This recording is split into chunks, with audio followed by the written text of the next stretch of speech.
Hi అందరికీ. ఇవాళ ఒక ఈజీ లంచ్ బాక్స్ రెసిపీ చూద్దాం. సాల్ట్ ఆయిల్‌లో సాల్ట్ ఎందుకు వేసానంటారా? ఆవాలు చిందకుండా ఉంటాయండి. ఇదొక చిన్న టిప్. తర్వాత ఆయిల్‌లో పోపు వేసేస్తాం. కొంచెం ఏగాక కాజు కూడా యాడ్ చేస్తాం. నేను ఏ రైస్ అయినా కాజు వేస్తాను కాబట్టి చెప్తున్నాను. కాజు వేసి అవి కొంచెం కలర్ మారాక చిన్న చిన్నగా కట్ చేసుకున్న గార్లిక్ వేస్తాం. గార్లిక్ వేసి అది కొంచెం స్మెల్ వచ్చిన తర్వాత గ్రీన్ చిల్లీస్ అవి కూడా కొంచెం వేగనివ్వండి. తర్వాత కరివేపాకు వేయాలి. చూసారా, బ్రౌన్ అయిపోయాక అప్పుడు ఆనియన్స్ వేస్తే ఆ క్రిస్పీనెస్ అలాగే ఉంటుంది. ఆనియన్స్ కూడా కొంచెం వేగాక సన్నగా తరిగి పెట్టుకున్న బీట్రూట్ చాపర్లో వేస్తే ఈజీగా ఉంటుందండి.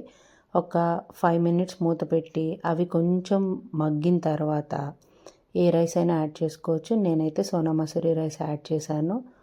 తర్వాత కొంచెం సాల్ట్ యాడ్ చేశాను. టేస్ట్ చూసి చాలేదనిపించి చిల్లీ పౌడర్ యాడ్ చేశాను. గరం మసాలా కూడా యాడ్ చేశాను. ఫైనల్గా కొరియాండర్ కూడా యాడ్ చేశాను.